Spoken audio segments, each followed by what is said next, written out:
전 세계 국방력 1위 미국에서도 탑 티어 부대로 꼽히는 미 해군 대테러 특수부대 대부그루입니다. 티어 1, 2, 3급으로 구분되는 미 특수전부대 최상급 티어 1부대로 최정예 오브 최정예 부대라고 할 수 있습니다. 한 해 국방비가 1,000조인 나라 아닙니까? 그렇죠. 1,000조국. 근데 여기서도 이 국방력 최고 수준인 미국의 탑티어 부대라고 하니까 벌써 압도되네요. 그렇습니다. 이 부대로 말씀드릴 것 같으면 미국의 강한 자 중에 강한 자들만 모인다는 미 해군 엘리트 특수부대죠. 지옥의 관문을 뚫고 살아남은 상위 1%의 네이비실 중에서도 엄선된 요원들로 구성된 특수부대 중에 특수부대로 불리고 있습니다. 네이비실은 뭐 최정예 해군 특수부대잖아요. 그 안에서도 엄선해서 요원을 구성한 부대라니까 뭐 그 위력은 말하지 않아도 알겠네요. 이 대부그루는 선발 과정만 약 8개월, 비밀 작전팀인 만큼 병력의 실제 규모와 훈련 과정에 대해 자세히 공개된 사항은 없습니다. 하지만 일단 오늘 소개됐던 특수부대들이 하는 모든 훈련은 전부 다 하신다고 보면 됩니다. 한마디로 육해공을 넘나드는 전천후 부대라고 해도 과언이 아닌데요. 적을 따돌리는 특수 운전술, 잠수 기술, 극한의 생존술 등 인간의 한계를 뛰어넘는 극한의 훈련은 물론 체력부터 지적 능력, 심리 상태에 이르기까지 다양한 테스트를 거치고요. 선발된 이후에도 무술, 저격술과 폭파술, 10,000m가량의 고공에서 자유 강하 후 목표물에 침투하는 기술 등 각종 훈련을 통해 전사 중의 전사로 거듭난다고 합니다. 세계 최고의 정예 오브 정예 부대네요, 진짜. 그러니까 미군이 지금 전 세계 다양한 작전에 투입이 돼 있고요. 그러면 대부그루는 그 중에서도 또 특수한 임무를 또 맡았을 것 같아요. 1980년에 창설돼서 대테러전, 핵무기나 생화학무기 확산 차단, 정치적으로 민감한 인질 구출 작전 등 고도의 기밀성과 위험성이 큰 비밀 작전에 전문적으로 투입된 대부그루는 2011년 9.11 테러를 주도한 국제 테러 단체 알카에다의 창설자 오사마 빈 라덴을 단 40분 만에 사살하면서 세계에 알려지기 시작했는데요. 오사마 빈 라덴 사살 작전뿐만 아니라 1990년 걸프전, 2001년 아프간전, 2009년 머스크 엘라바마호 인질 구출 작전 등 미군의 주요 작전마다 빠지지 않고 맹활약하고 있습니다. 미국의 또 가장 큰 작전마다 투입된다는 사실 자체가 이건 뭐 그들의 위력을 결과로서 증명을 해주고 있네요. 그러네요. 지금까지 강한 자 중에 강한 자, 미국의 최고 전략 자산 대부그루였습니다.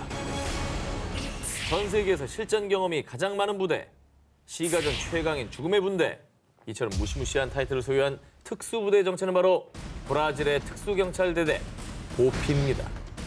보피가 지키는 지역은요, 브라질 최대 빈민가인 리우데자네이루의 파벨라. 그런데 이곳은 단순 빈민촌이 아닙니다.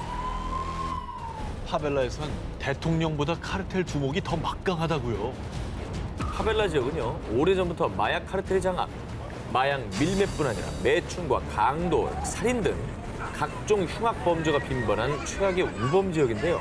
보피는 이 마약 카르텔의 본거지인 파벨라에서 매일 마약 카르텔과의 전면전을 치르고 있습니다.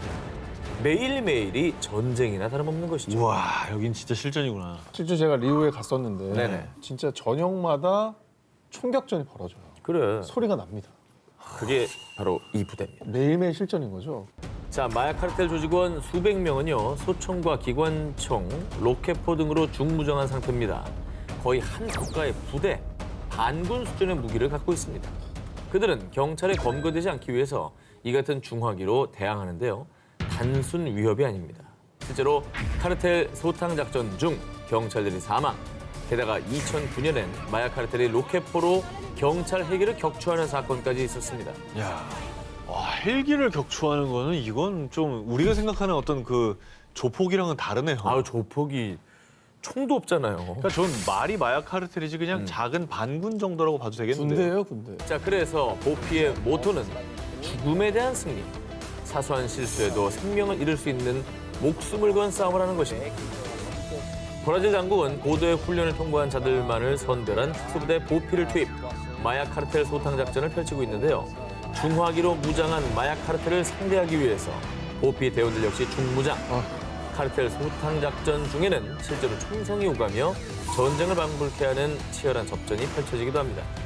이렇게 매일 마약 카르텔과의 전쟁을 치르고 있는 보피. 그 결과 2017년 보피는 악명 높은 리우의 마약왕 다실바를 체포하는 데 성공합니다. 야, 어떻게 잡았네요. 아, 진짜 그 매일매일 들리는 총소리를 들으면서 야, 여긴 정말 전쟁터구나. 그 생각을 했었거든요. 아, 그 저기에 반군만 있는 게 아니잖아요. 시민들도 있는 거잖아요. 시가지니까. 네네. 그러면 뭐 당연히 전쟁에서 이겨야 되고 내 목숨을 지켜야 되는데 시민들의 안전까지도 생각해야지. 확보를 해야 되는 거잖아요. 그러니까 더 어려운 거지. 그치. 그 조직들은 그런 거 생각하겠어요? 안 하죠. 무조건 닭공이고 간음자에 들어오면 쏘는 건데 여기는 시민까지 보호해 가면서 이들도 살려야 그렇지. 되니까. 인질극도 많이 벌일 거고. 자, 일반 경찰은 우습게 본다는 파벨라의 마약 카르텔도요. 해골 무늬가 보이면 일단 숨어. 걔네가 바로 보피야. 나이프 인 더 스컬. 확실하게 임무를 완수하는 죽음의 분대. 시가전 최강의 부대인 보피만큼은 두려워한다고 합니다. 강한 자만이 살아남다 싶고 15위를 공개합니다. 5위는 오! 가자. 그렇지!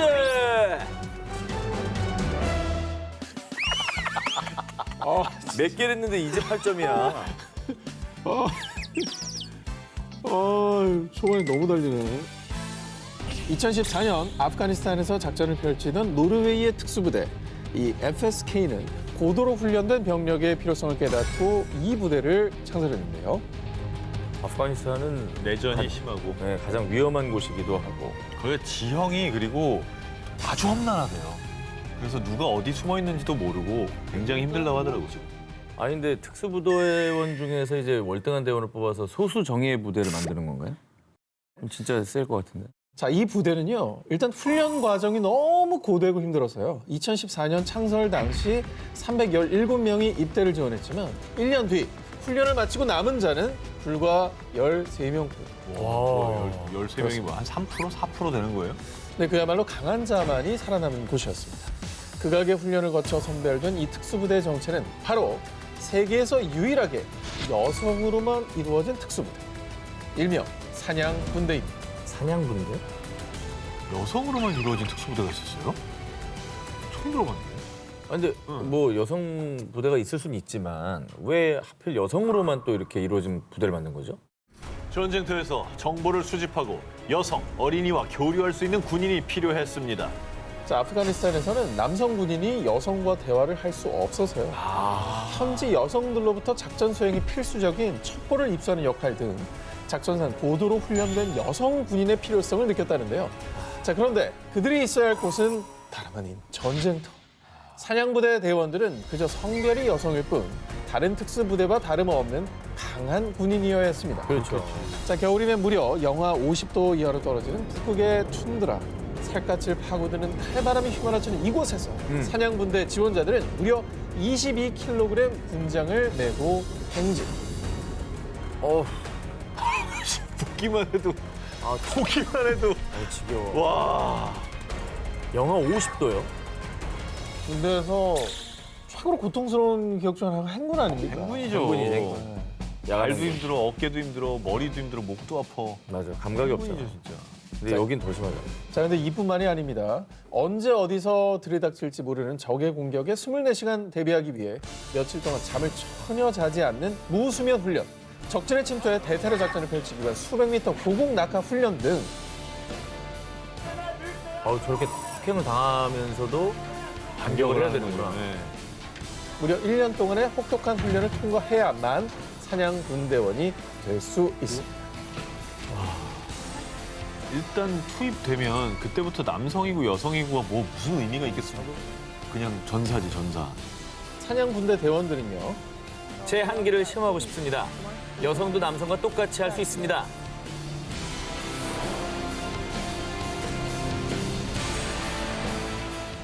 강한 자만이 살아남다 싶고 9위를 공개합니다. 피땀 눈물로 버티는 지옥의 줄. 오늘 정말 가장 약한 자가 근데 되고 오늘 있네요. 오 기자 2022년 들어서 최저 점수 기록 세우겠어요. 이번엔 대만의 강한 자 중에서도 강한 자들만이 살아남는 한 특수부대 선발 과정을 먼저 보여드리겠습니다. 뭐야? 팔이 어떻게 된 거야? 팔이 떠나서 돌밭에서 구르고 있는 거야. 자, 지금 보신 강한 자들은요, 대만의 해군 중에서도 훈련 강도가 극악. 이 부대 대원이 되는 것만으로도 영광으로 여긴다는 상륙 정찰여단 소속 대원들입니다.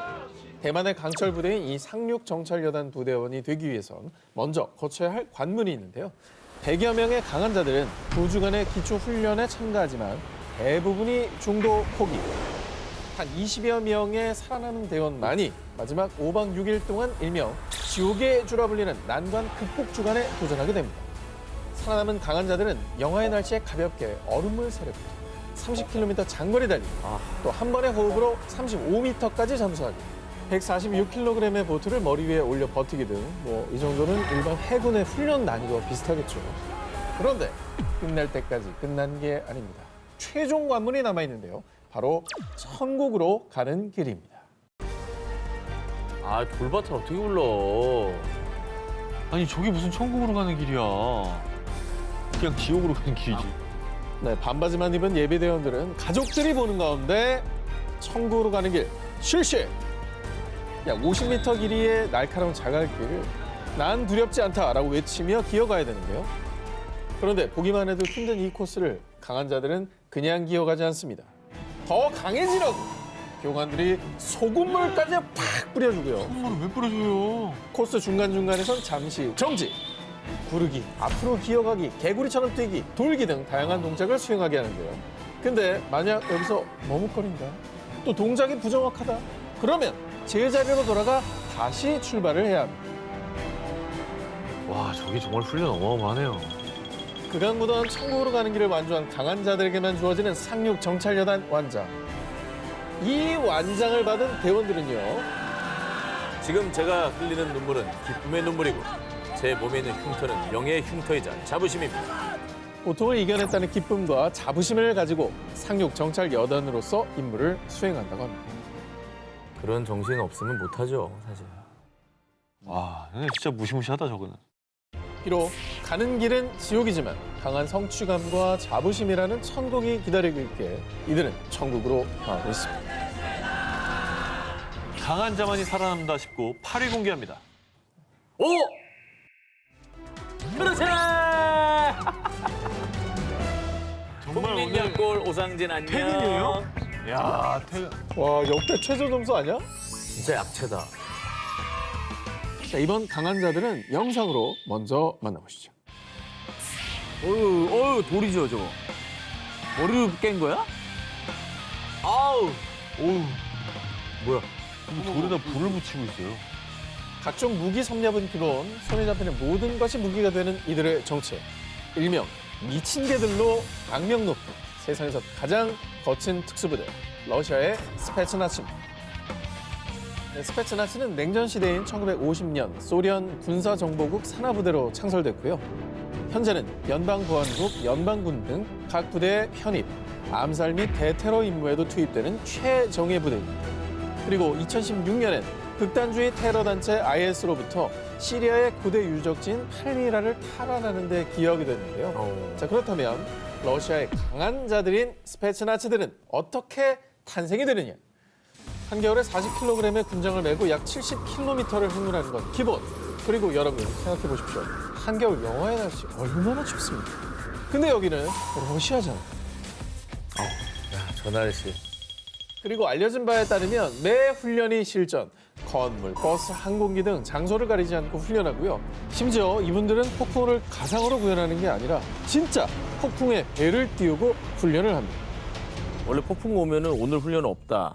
보통은 그렇죠. 내무반에서 보통. 대기하도록 이러잖아요. 자, 뿐만 아니라 스페츠나츠가 되기 위해선 강철 체력, 또 강인한 정신뿐 아니라 개개인이 인간 병기 수준으로 격투수를 연마, 무자비한 혈투가 벌어지는 스파링 훈련은 물론이고요. 하루 최소 2시간 동안은 러시아의 특공 무술인 시스테마와 삼보로 격투수를 연마하는데요. 그래서 스페츠나츠는 백병전에 특히 강점을 보이는 격투술의 달인들로 유명합니다. 표두르가 강한 이유가 있었네. 저들은 뭐 저기서 뭐 명함도 못 내겠는데. 자, 지금까지 세상에서 가장 거칠고 과격한 러시아의 강심장들 만나보셨습니다. 강한 자만이 살아남는다 싶고 7위를 공개합니다. 최정예 첩보부대 인질 구출 작전. 이번에 소개할 강한 자들은요. 특수정찰, 대테러 진압, 인질 구출까지 특수 임무 수행과 첩보에도 능한 이스라엘 육군의 최정예 특수부대 사이렛 메트칼입니다. 1957년에 창설된 사이렛 메트칼은 초창기만 해도 존재 자체가 극비. 1980년대부터 공개적으로 지원자를 받기 시작했는데요. 그렇다고 아무나 사이렌 메트칼이 될 수 있느냐? 물론 아닙니다. 먼저 6일간의 가벼운 테스트를 거쳐 낙하산 훈련만 4개월, 보병 훈련 2개월, 대테러 훈련 5주를 포함해 무려 20개월 동안 죽어라 훈련 받고요. 이 과정에서 사격, 무기 다루기, 장거리 항해술, 특공무술, 전술훈련까지 섭렵. 그리고 마지막 나흘 동안 120km의 험한 산길을 오르는 일명 베레 행진이 기다리고 있는데요. 이 모든 훈련 과정 내내 의사와 심리학자들의 모니터링까지 모든 과정에서 살아남은 강한 자만이 최정예 부대 사이렌 메트칼의 대원이 될 수 있습니다. 아니, 훈련 과정이 20개월인 거는 거의 2년 동안 2년 가까이 훈련만 받는 훈련을 받아야 시작이잖아요, 저 사람들. 이게 이제 시작이죠. 훈련만 20개월이니까요. 야, 정말 안 하는 훈련이 없네. 그것도 굉장히 장기간에 걸쳐서. 뿐만 아니라 이 최정예 특수부대 사이렌 메트칼이 전 세계의 명성을 떨치게 된 사건이 있었는데요. 1976년 6월 이스라엘 공항을 출발해 프랑스 파리로 향하던 여객기가 팔레스타인과 독일의 테러범들에게 납치. 우간다의 엔테베 공항으로 이동한 테러범들은 이스라엘 등 5개 나라에서 테러범으로 투옥된 동료들의 석방을 요구하며 약 250명의 인질을 살해하겠다고 협박했는데요. 이에 사이렌 메트칼이 비밀리에 투입됐습니다. 그런데 이스라엘에서 우간다까지 거리만 약 4,000km인데다 우간다는 당시에 이스라엘과 단교 국가였기 때문에 당시 작전은 사실상 불가능에 가까웠는데요. 하지만 사이렌 메트칼은 일명 엔테베 작전에 돌입, 레이더망에 포착되지 않도록 20m로 저공 비행하며 은밀히 착륙해서요. 이후 우간다군으로 위장해 공항에 진입했는데요. 신속한 행동력과 결단으로 전광석화처럼 테러범들을 제압, 대부분의 인질을 구하면서 비행기 착륙부터 테러범 소탕까지 단 90분 만에 임무 완수. 20세기 최다 인질 구출 작전을 성공으로 이끌었습니다. 강한 자만이 살아남는다 19. 5위 공개합니다. 세계 강한 자들의 전신 SAS. 이번엔 앞서 소개한 이스라엘의 사이렌 메트칼을 비롯해 전 세계 특수부대들은 이 부대에서 비롯됐다라고 할 수 있는 원조 특수부대를 취재해왔습니다. 바로 Who Dares Wins, 용기 있는 자가 승리한다. 영국 육군 공수특전단 SAS입니다. 1941년에 창설된 SAS는 적의 후방에 낙하산으로 침투하는 정예 부대였습니다. 1990년 걸프전, 2001년 아프간전 등에 투입돼 실전 경험도 풍부하고요. 특히 1980년엔 런던에서 벌어진 주 영국 이란 대사관 인질 사건을 단 11분 만에 제압한 이 님로드 작전을 계기로 전 세계 대테러 작전의 교과서가 됐습니다. 근데 SAS 되기도 진짜 만만치가 않을 것 같습니다. 그 아까 프랑스도 보긴 했습니다만 진짜 강한 자들만 모였을 것 같아요. 이 대표적인 훈련만 소개해드리겠습니다. 먼저 1단계, 약 200명의 군인은 웨일즈에 위치한 브래콘 비콘스로 이동. 도착하면 해발 886m의 악명 높은 산봉우리 페이판을 약 30kg의 군장을 메고 행군해야 하고요. 페이판 등정이 끝나면 잠시 쉴 틈도 없이 이번엔 약 64km의 트레킹 코스를 나 홀로 나침반과 지도에 의지한 채 24시간 안에 완주해야 합니다. 1단계에서 탈락한 사람 꽤 많을 것 같은데.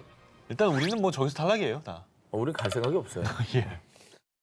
이번엔 정글입니다. 대박. 그것도 평균 온도 30도, 습도 97%인 말레이시아나 벨리즈의 정글에서 무려 6주간 4인 1조로 정글 생존 훈련을 받고요. 그리고 마지막 하이라이트. 자, 이제부터 대답할 수 없습니다. 로 대답한다, 알겠나? S 생존, E 회피, R 저항, E 탈출. 이 시어 훈련의 일종인 ENE, 즉 회피 및 탈출 훈련을 일주일간 받게 되는데요. 그러니까 이 훈련은 쉽게 말해서 적에게 포로로 잡혔을 경우를 대비하는 실전 모의 훈련인데 예를 들면 가상의 포로 수용소를 만들어 납치하고 감금하고 실제와 흡사한 강도의 유도 신문과 욕설과 협박을 반복합니다. 이때 병사들은 자신의 이름, 직급, 군 번호, 생년월일 그리고 대답할 수 없습니다로만 대답해야 하는데요.